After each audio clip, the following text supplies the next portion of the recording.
Do I see a problem with the observance of Halloween as just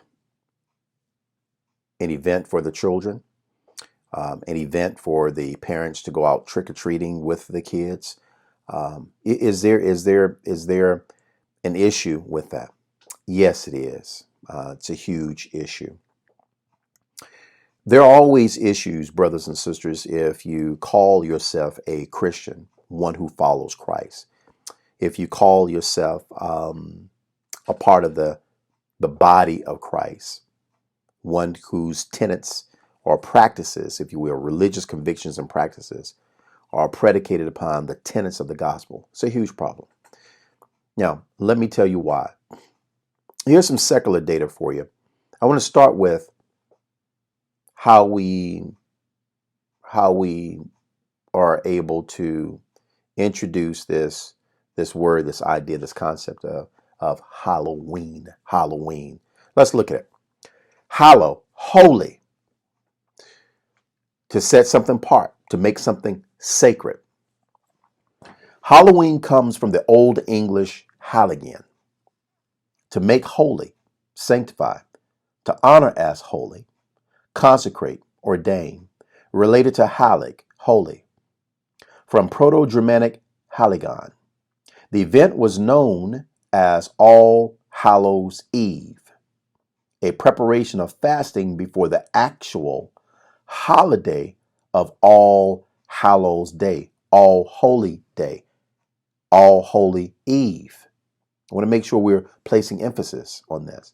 The event was known as All Hallows Eve or All Holies Eve, a preparation of fasting before the actual holiday of All Hallows Day or All Holy Day, also known as All Saints Day.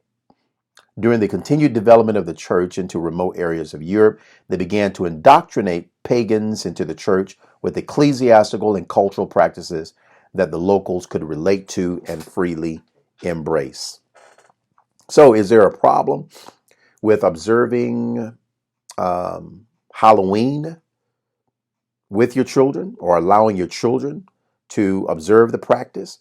It is if you're saying that you only worship the God of Abraham, Isaac, and Jacob, and you only acknowledge him. It is when you say that you are part of the body of Christ, and the body of Christ would certainly rebuff this practice. They would rebuff it and reject it, and they would say that it's certainly not holy. It is very much unholy. This is what the BBC has written on the matter. It is widely believed that many Halloween traditions have evolved from an ancient Celtic festival called Samhain, which was Christianized by the early church. Pronounced Samhain, Samhain is a Gaelic word meaning end of the summer. This festival is believed to have been a celebration of the end of the harvest and a time of preparation for the coming winter.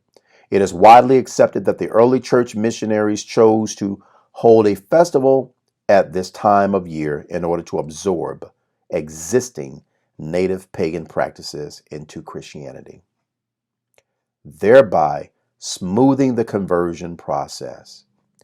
A letter Pope Gregory I sent to Bishop Mellitus in the 6th century, in which he suggested that existing places of non-Christian worship be adopted and consecrated to serve a Christian purpose, is often provided as supporting evidence of this method of occultation. All Hallows Eve was later transitioned to All Halloween, Halloween, the day before All Saints Day. So this is what Dr. Elwell writes. Professor Emeritus of Bible and Theology at Wheaton College. How there came to be a feast of all the saints on November 1st is not known, but its observance seems to date back to the 8th century. It dates back to Pope Gregory the Fourth. Pope Gregory the Fourth.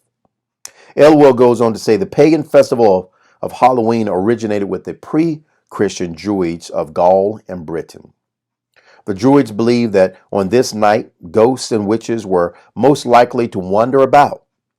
The lighting of bonfires and feasting on Halloween also dated back to Druid activities. Pagan peoples of Western Europe also believed that their god, called the devil by Christian observers, became incarnate in human or animal form. In Britain, the bull, the dog, and the cat. Gradually, Druid practices were merged with the Roman fall festival in honor of the goddess Pomona on the Christian feast day. There's always been vigorous debate as to how far Christians should participate in what is essentially a pagan festival. This is a Christian theologian talking about Halloween as a pagan festival. So the question that I would ask you, is it something that you would observe knowing that it is a pagan idolatrous festival? Let me continue to read this. Some argue that it has been sufficiently separated from its origins to render it a harmless once-a-year diversion. Others argue that it will always retain some connection with its beginnings, and in the light of today's renewed morbid interest in the occult, it should be avoided altogether. Why give Satan a subtle entry into one's Christian walk with the Lord? I agree with Dr. Elwell wholeheartedly, my type of man. Let's look at another source. This is from a British Italian historian, Massimo Salvadori. I want to read this because when we look at Halloween, celebration of the dead, the Goonies, the ghouls, the ghosts, wicked people, dead people, etc., etc., etc. You have All Hallows Eve, preparing for All Saints Day. All Hallow Eve morphs into Halloween. And then we have trick-or-treating. We have a bunch of really and truly some bad things happening if we look at the evolution of the event. Unchristlike, non-apostolic, non-Torah, unholy, unrighteous. Not the people, the actual day, the event itself, as Christian scholars will profess. This is what the Massimo Salvadori has written. I think you would find it interesting. By adjusting the Bible to the intellectual and practical requirements of his time through free allegorical interpretation, St. Gregory, in his writings, clarified the distinctive Catholic position. His belief in a Christianity dedicated to the care of the souls of the departed, praying to the Virgin and the saints as intermediaries between man and God, peopling the afterlife with a hierarchical order of angels and demons, appealed to Italians, whose Roman forebears had honored the souls of their ancestors, worshipped deities, and felt the fascination of Eastern Mother Goddess creeds. St. Gregory was repelled by Greco-Roman civilization and paradoxically did more than anyone else to facilitate the absorption of pagan residues into Italian Christianity. Italian Christianity is what we know as Roman Catholicism. Through that process of absorption, any paganism hostile to Christianity remaining in 147 Italian rural communities faded away. A Benedictine monk himself, St. Gregory promoted the spread of monastic life in Italy. He instigated missionary activities among Lombards who had previously embraced Christianity in its Arian interpretation and among the German invaders of Britain.